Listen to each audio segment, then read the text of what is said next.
विद्यार्थी मित्रांनो, आपण पाहतोय व्यवसाय व्यवस्थापन या विषयावरील अनेक घटक. त्यामध्ये आज आपण पाहणार आहोत विभागीकरण म्हणजेच डिपार्टमेंटलायझेशन या घटकाचा अभ्यास. विद्यार्थी मित्रांनो, विभागीकरण या संदर्भातील पूर्ण थेरॉटिकली पार्ट आपण सुरुवातीला पाहणार आहोत आणि पुढील व्हिडिओमध्ये याच टॉपिकच्या अनुषंगाने आपण मल्टिपल चॉईस क्वेश्चन पाहणार आहोत. विद्यार्थी मित्रांनो, मी प्राचार्य डॉक्टर किशोर जगताप, माझ्या या यूट्यूब चॅनलमध्ये आपणा सर्वांचं स्वागत. मित्रांनो, माझी स्वतःची वेबसाईट आहे, फेसबुक पेज आहे, इंस्टाग्राम आहे आणि त्याचप्रमाणे व्हॉट्सअप आहे. या सर्वांच्या लिंक या डिस्क्रिप्शन बॉक्समध्ये दिलेल्या आहेत, त्या तुम्ही फॉलो करू शकता. व्हिडिओ जर तुम्हाला आवडला तर निश्चित व्हिडिओला लाईक करा. त्याचप्रमाणे हा व्हिडिओ सर्व विद्यार्थी मित्रांना शेअर करा आणि ज्यांनी अजूनपर्यंत चॅनलला सबस्क्राईब केले नसेल त्यांनी चॅनलला सबस्क्राईब करून त्या समोरील बेल बटन प्रेस करा, म्हणजे येणाऱ्या प्रत्येक व्हिडिओचे नोटिफिकेशन तुम्हाला तुमच्या मोबाईलवर प्राप्त होऊ शकतील. तर चला मित्रहो, पाहूया विभागीकरण. विभागीकरण म्हणजेच डिपार्टमेंटलायझेशन. त्याचा पहिला भाग आहे तो म्हणजेच अर्थ किंवा मिनिंग आपण पाहणार आहोत. विभागीकरण हे श्रमविभागणीच्या तत्वावर आधारलेले आहे. विभागीकरणातून व्यवसाय संस्थेतील कार्य, कर्मचारी व साधनसामुग्रीची विभागणी केलेली असते व त्यातूनच श्रमविभागणीचे फायदे मिळविण्याचा प्रत्येक व्यवसाय संस्था प्रयत्न करीत असते. व्यवसाय संस्थेतील कार्य आणि कर्मचारी यांचे स्वतंत्र गट किंवा विभाग यामध्ये निर्माण केलेले असतात. त्यामध्ये श्रमविभागणी आणि विशिष्टीकरणाच्या आधारे विभागणी केली जाते. त्यालाच विभागीकरण असं म्हटलं जातं. विभागीकरणात व्यवसाय संस्थेतील सर्व कार्यांचे लहान लहान गटात विभाजन केलेले असते. कर्मचाऱ्याच्या कौशल्याचा आणि पात्रतेचा उपयोग करून ही कार्ये कार्यक्षमपणे पूर्ण केली जातात. विभागीकरणास खाते विभागणी असं देखील म्हटलं जातं. आता पाहूया विभागीकरणाची वैशिष्ट्ये. विभागीकरणाची जी वैशिष्ट्ये आहे ती आपल्याला पुढील प्रमाणे सांगता येईल. 1. विभागीकरण हा संघटन प्रक्रियेचाच एक भाग आहे. 2. विभागीकरणाच्या माध्यमातून संघटनेची रचना ही लहान लहान प्रशासकीय एककामध्ये म्हणजेच विभागामध्ये म्हणजेच खात्यामध्ये केली जाते. 3. विभागीकरणामध्ये व्यक्ती म्हणजेच मनुष्यबळ आणि कार्याचे म्हणजेच कामाचे गट पाडले जातात. 4. विभागीकरणाचा मुख्य उद्देश हा विशेषीकरणाचे फायदे मिळविणे तसेच व्यवस्थापनाची कार्यक्षमता वाढविणे हा असतो. विभागीकरणाची आवश्यकता. विभागीकरणाच्या प्रक्रियेमुळे विभागांची किंवा व्यवसाय संस्थेमध्ये असणाऱ्या खात्यांची संख्या ही निश्चितच वाढत असते. संघटनेमध्ये गुंतागुंतही निर्माण होत असते. असे असले तरी देखील विभागीकरणाची आवश्यकता ही पुढील कारणामुळे निश्चितच व्यवसाय संघटनेला भासते. 1. मर्यादित कार्यक्षमता. मोठ्या व मध्यम आकारमानाच्या व्यवसाय संस्थांमध्ये कामाचा व्याप हा अधिक असतो. कार्याच्या तुलनेत व्यवस्थापकाची शारीरिक व मानसिक कार्यक्षमता मर्यादित असते. त्याशिवाय व्यवस्थापकाकडे सर्व कार्यावर देखरेख ठेवण्यासाठी पुरेसा वेळ नसतो. त्यामुळे कार्याचे विभाजन विविध एककामध्ये म्हणजेच विभागामध्ये किंवा खात्यामध्ये केले जाते आणि त्यासाठी विभागीकरणाची आवश्यकता असते. प्रभावी नियोजन व नियंत्रण. संघटनेमध्ये कोणत्याही व्यवस्थापकाचे कार्यक्षेत्र हे एका निश्चित मर्यादेपेक्षा जास्त असू नये. कार्यक्षेत्र जास्त जर असेल तर नियोजन, निर्देशन, अभिप्रेरणा, देखरेख व नियंत्रण ही कार्य त्याला व्यवस्थितरित्या पूर्ण करता येणार नाही. त्यामुळे प्रभावी नियोजन व नियंत्रणासाठी संघटनेच्या एकूण कार्याचे विभाजन हे विविध गटामध्ये करणे हितकारक असते आणि त्यासाठीच विभागीकरणाची आवश्यकता भासते. 3. वैशिष्ट्यीकरण. वैशिष्ट्यीकरण करण्यासाठी देखील विभागीकरणाची आवश्यकता असते. विभागीकरणाच्या प्रक्रियेअंतर्गत एकूण कार्याची समानतेच्या आधारावर विभागणी केली जाते. त्यामुळे एकसारख्या असणाऱ्या म्हणजे साम्य असणाऱ्या कार्यांचे विविध विभाग पाडले जातात. प्रत्येक विभागाकरिता तज्ज्ञ व्यक्तीची नेमणूक केली जाते. त्यानुसार त्यांच्यावर विशिष्ट खात्याची जबाबदारी सोपवली जाते. प्रत्येक व्यवस्थापकाला त्याच्या आवडीचे एक विशिष्ट कार्य मिळाल्यामुळे त्याच्या कौशल्यात निश्चितच भर पडते. त्यामुळे विभागाची कार्यक्षमता वाढते आणि त्यासाठी विभागीकरणाची आवश्यकता आहे. कार्यनिष्पत्ती.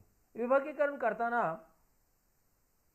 व्यवसायातील कार्यामधील साम्य, कार्यपरिस्थिती, समन्वय, संदेशवहन, निरीक्षण व नियंत्रणाकरिता आवश्यक असणाऱ्या सोयी विचारात घेतल्या जातात. म्हणजेच कार्यनिष्पत्ती हा विभागीकरणाचा आधार असतो. त्यामुळे कार्याची गती आणि प्रत्येक कार्याची कार्यक्षमता वाढते. पर्यायाने व्यवसाय संस्थेची देखील कार्यक्षमता वाढते. म्हणून विभागीकरणाची आवश्यकता आहे. अधिकार प्रदान किंवा विकेंद्रीकरण. विभागीकरणाशिवाय अधिकाराचे वाटप आणि विकेंद्रीकरण होत नाही. कार्याचे विविध विभागामध्ये हे विभाजन केल्यास अधिकाराचे वाटप करणे तसेच जबाबदारी निश्चित करणे हे अतिशय सुलभ जाईल.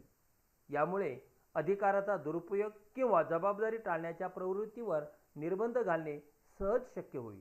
परस्पर संबंध त्यामुळे सुधारतात आणि संघर्षही टाळला जातो आणि म्हणूनच त्यासाठी विभागीकरणाची गरज आहे. विभागीकरणाची प्रक्रिया. विभागीकरणाच्या प्रक्रियेत खालील अवस्थांचा समावेश होतो. 1. व्यवसाय संस्थेतील कामाची संख्या वाढविणे. 2. प्रत्येक कार्याचे विश्लेषण आणि वर्णन करणे. 3. समान कार्य एकत्रित करून ती एका विभागाकडे सोपविणे. 4. प्रत्येक विभागामध्ये आवश्यक असणाऱ्या कर्मचाऱ्यांची निवड करणे. आणि 5.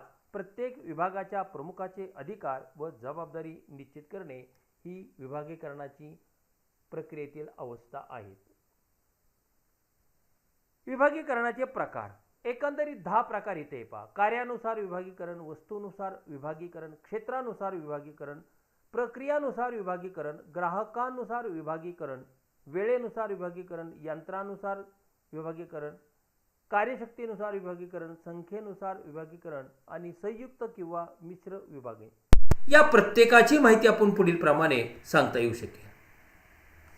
विभागीकरणाच्या ज्या पद्धती आहेत किंवा प्रकार आहेत. विभागीकरणाच्या विविध पद्धती किंवा प्रकार आहेत. विभागीकरणाच्या पद्धतीची किंवा प्रकाराची निवड करताना व्यवसाय संस्थेच्या व्यवसायाचे स्वरूप आणि संघटनेची आवश्यकता इत्यादी घटकांचा विचार करावा लागतो. विभागीकरणाच्या ज्या पद्धती आहेत त्या पुढील प्रमाणे आपल्याला सांगता येऊ शकेल. 1. कार्यानुसार विभागीकरण. व्यवसाय संस्थेला विविध प्रकारची कार्य पूर्ण करावी लागतात. कार्याचे स्वरूप विचारात घेऊन साम्य म्हणजेच एका असणाऱ्या कार्याचे स्वतंत्र वर्ग निर्माण करणं आवश्यक आहे. प्रत्येक कार्य वेगळ्या विभागाकडे सोपवणं देखील आवश्यक आहे. प्रत्येक विभागाकरिता विभाग प्रमुखाची निवड केली जाते. उत्पादन, विक्री व अर्थ हे व्यवसाय संस्थेचे मूलभूत विभाग आहेत. व्यवसाय संस्थेच्या गरजेनुसार यात वाढ करा किंवा एका विभागाचे अनेक उपविभाग निर्माण केले जातात. कार्यानुसार खाते विभागाची कल्पना आपल्याला पुढील प्रमाणे सांगता येऊ शकेल. व्यवस्था संचालक यामध्ये पहा. जसं कार्य, खरेदीचं कार्य, उत्पादनाचं कार्य, अर्थकार्य, विक्री कार्य, लेखाकर्म कार्य, मनुष्यबळ असे अनेक कार्य व्यवसाय संस्थात होतात. प्रत्येक कार्यासाठी स्वतंत्र विभाग आणि त्याचा प्रमुख म्हणजे व्यवस्थापक. याला म्हणतो आपण कार्यानुसार विभागीकरण. वस्तूनुसार विभागीकरण. व्यवसाय संस्थेच्या कार्याची व्याप्ती वाढविल्यास उत्पादन कार्य, उत्पादन खर्च व गुणवत्ता इत्यादीकडे लक्ष केंद्रित करण्याची गरज भासते. त्यामुळे विभागाच्या निर्मितीचा वस्तू किंवा सेवा हा आधार असतो. ज्या व्यवसाय संस्थांमध्ये विविध वस्तूंचे उत्पादन होते त्या संस्था प्रत्येक वस्तूकरिता स्वतंत्र विभाग निर्माण करतात. प्रत्येक विभागाचा प्रमुख त्या विभागामध्ये तयार होणाऱ्या वस्तूंच्या उत्पादनाकरिता जबाबदार असतो. म्हणजे त्याकरिता आवश्यक सामुग्री, खरेदी, अर्थपुरवठा, विक्री या सर्व कार्याची जबाबदारी त्या प्रमुखाची असते आणि त्याला आवश्यक ते सर्व अधिकार देखील प्रदान केलेले असतात. वस्तू किंवा सेवानुसार खाते विभागणी कशी असते हे आपल्याला पुढील आकृतीच्या आधारे दिसून येईल. व्यवसाय संस्था या व्यवसाय संस्थांमध्ये हे 6 वस्तूंचं उत्पादन होते वेगवेगळे. नॅचरली हे प्रत्येक वस्तूसाठी स्वतंत्र विभाग आणि त्याच्यावर नियंत्रण ठेवणारा व्यवस्थापक. अशा प्रकारे रचना त्या व्यवसाय संस्थेमधल्या प्रत्येक विभागाची त्या ठिकाणी वस्तूनुसार केली जाते. क्षेत्रानुसार विभागीकरण. ज्या व्यवसाय संस्थांचे आकारमान मोठे आहे, विस्तार मोठा आहे, कार्यक्षेत्र व्यापक असते, उत्पादन मोठ्या प्रमाणावर असते, अशा संस्था भौगोलिक प्रदेशानुसार विभागणी करतात. विमा कंपन्या, बँकिंग कंपन्या, रेल्वे या विभागीकरणाची प्रामुख्याने उदाहरणं आहेत. या सर्व कंपन्या क्षेत्रानुसार विभागीकरण करण्यासाठी त्यांच्या अनेक शाखा निर्माण करतात. प्रत्येक प्रादेशिक कार्यालय त्यासाठी स्वतंत्र निर्माण करतात. प्रादेशिक व्यवस्थापक हा त्या प्रादेशिक खात्याचा प्रमुख असतो. त्या प्रदेशातील इतर अधिकारी त्याच्या हाताखालील कार्य करतात. क्षेत्र किंवा प्रदेश यानुसार करण्यात येणाऱ्या विभागणीची माहिती आपल्याला पुढील आकृतीच्या साहाय्याने दिसून येऊ शकेल. पहा, एक व्यवसाय संस्था आहे आणि तिचे 6 जिल्ह्याच्या ठिकाणी कार्यालय आहेत. नॅचरली पुणे, नगर, ठाणे, मुंबई, बीड आणि धुळे या भागामध्ये मालाची विक्री करायची आहे, तर नॅचरली त्या ठिकाणी शाखा निर्माण करणं आवश्यक आहे.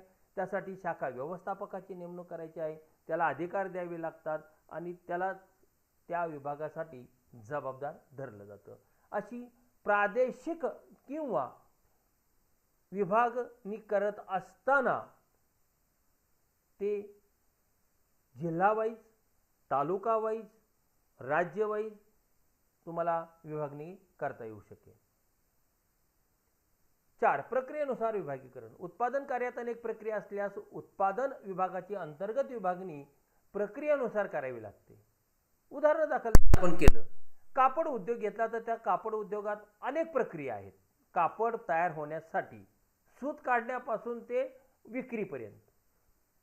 पहिली प्रक्रिया आहे सूत काढणे, दुसरी प्रक्रिया आहे विणकाम करणे, तिसरी रंगकाम करणे, चौथी प्रक्रिया आहे धुलाई करणे, चौथी प्रक्रिया आहे वेस्टर्न आणि करणे आणि त्यानंतर विक्री करणे. अशी कार्य आहे. त्या कार्यानुसार म्हणजेच प्रक्रियेनुसार तुम्हाला विभाग त्या ठिकाणी दिसून येतात.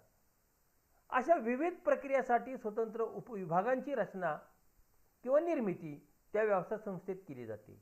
या विभागीकरणामध्ये एकाच प्रकारची सर्व यंत्रे किंवा उपकरणे एकाच विभागामध्ये ठेवली जातात. पुढील आकृतीवरून प्रक्रियानुसार विभागाची कल्पना तुम्हाला सहज शक्यपणे येऊ शकेल.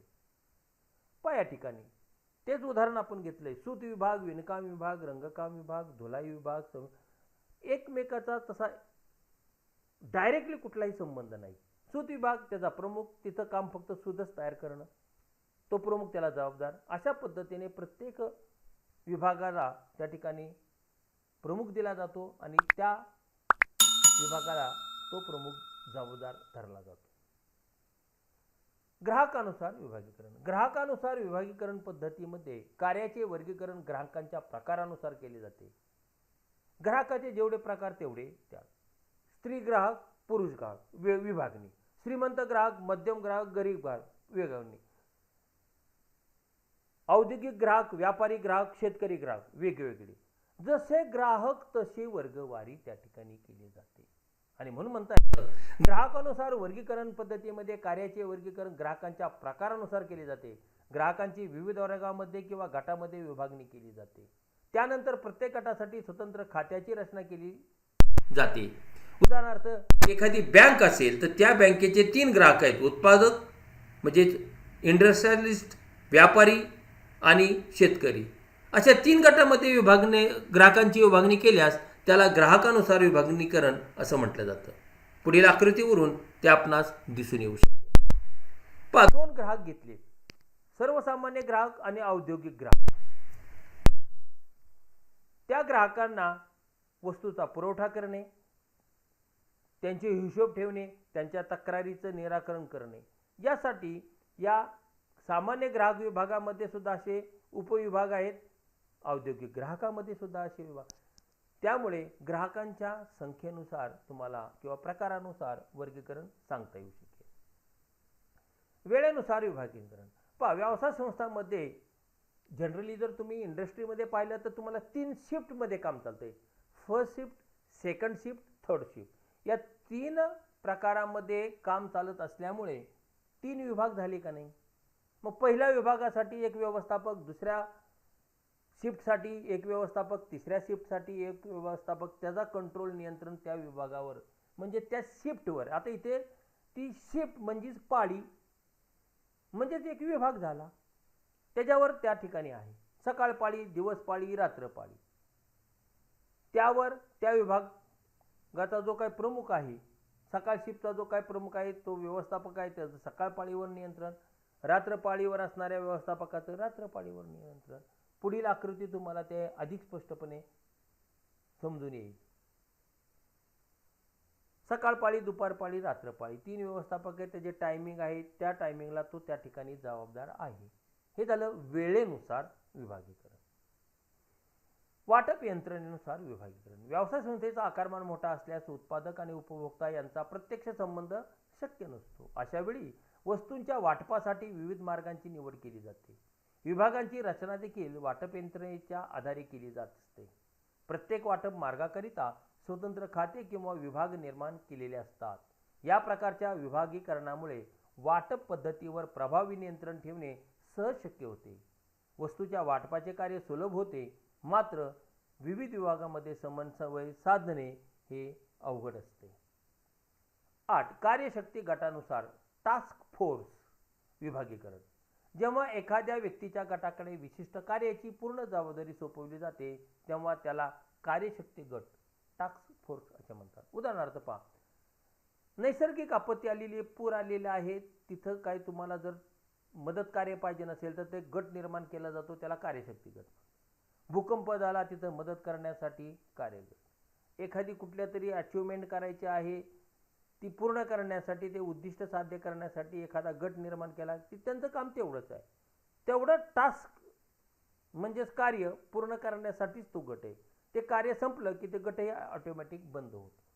कार्यशक्ती गटाचे नेतृत्व हे विशिष्ट कार्याचे ज्ञान आणि कौशल्य आत्मसात केलेल्या व्यक्तीकडे असते.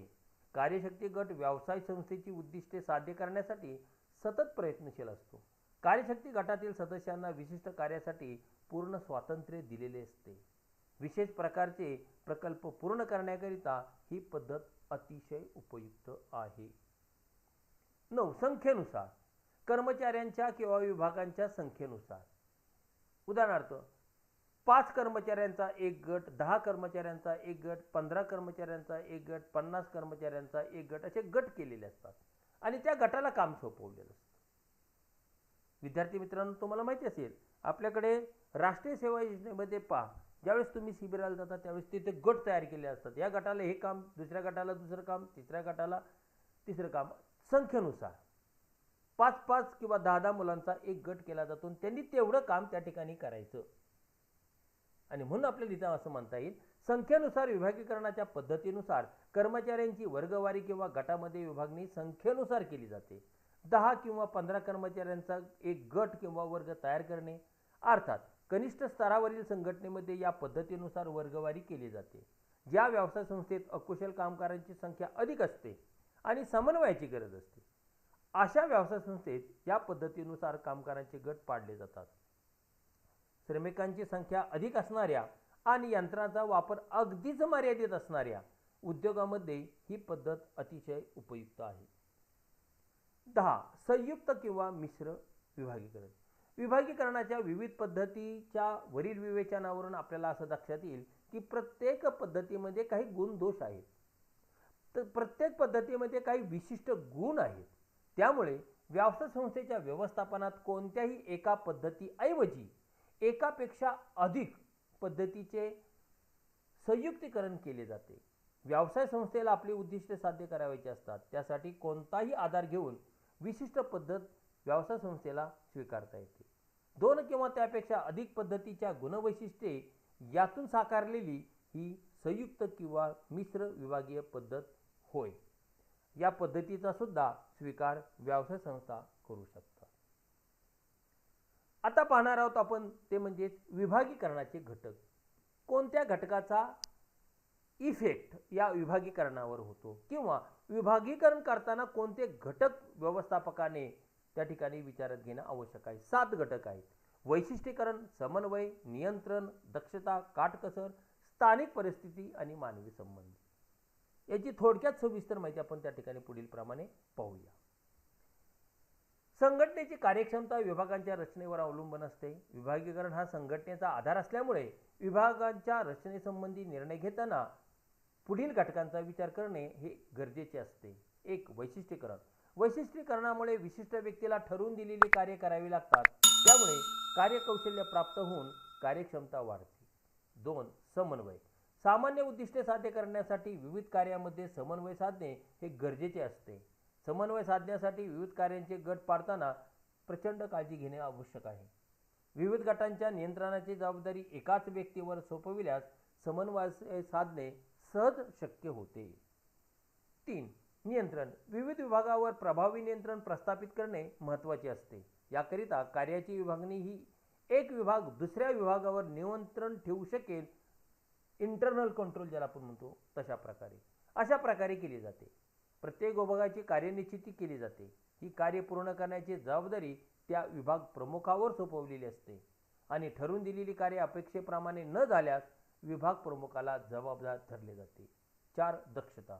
विभागीयकरणामध्ये विविध कार्यांचे गट पाडले जात असल्यामुळे सर्वच कार्ये एकसारखी नसतात.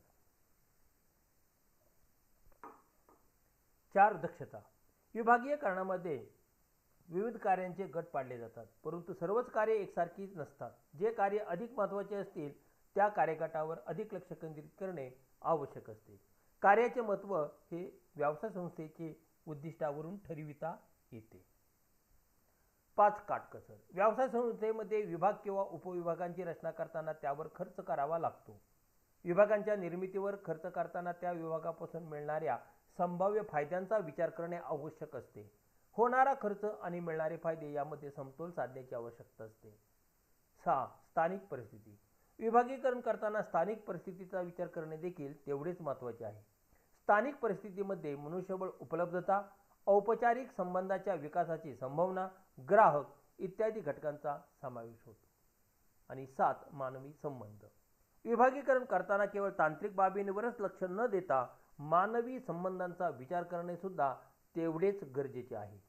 संस्कृती आणि मानवी मूल्यावर आघात होणार नाही याची काळजी देखील विभागीकरण करताना व्यवस्थापकाने घेतली पाहिजे. विद्यार्थी मित्रांनो, विभागीकरणाचा हा पूर्णतः थेॉरेटिकल पार्ट आपण पाहिल्यानंतर पुढील व्हिडिओमध्ये आपण याच टॉपिकच्या अनुषंगाने मल्टिपल चॉईस क्वेश्चन पाहणार आहोत. विद्यार्थी मित्रांनो, तुम्हाला जर हा व्हिडिओ आवडला असेल तर लाईक करा. तुम्हाला जर काही तुमची कमेंट्स असतील ते कमेंट्स बॉक्समध्ये टाका. त्याचप्रमाणे हा व्हिडिओ सर्व विद्यार्थी मित्रांना शेअर करा आणि ज्यांनी अजूनपर्यंत चॅनलला सबस्क्राईब केलं नसेल त्यांनी त्वरित चॅनलला सबस्क्राईब करून त्यासमोरील बेल बटन प्रेस करा, म्हणजे तुम्हाला प्रत्येक व्हिडिओचे अपडेट्स आणि नोटिफिकेशन प्राप्त होऊ शकेल. विद्यार्थी मित्रांनो, माझी वेबसाईट आहे, इंस्टाग्राम आहे, फेसबुक पेज आहे, व्हॉट्सअप आहे. या सर्वांच्या लिंक डिस्क्रिप्शन बॉक्समध्ये दिल्या आहेत, त्या तुम्ही फॉलो करू शकता. त्याचप्रमाणे माझा ईमेल आय डी या ठिकाणी दिलेला आहे, त्यावर सुद्धा तुम्ही माझ्याशी संपर्क साधू शकता. तर विद्यार्थी मित्रांनो, पुढील भागामध्ये आपण पाहणार आहोत विभागीकरणावरील मल्टिपल चॉईस क्वेश्चन. धन्यवाद.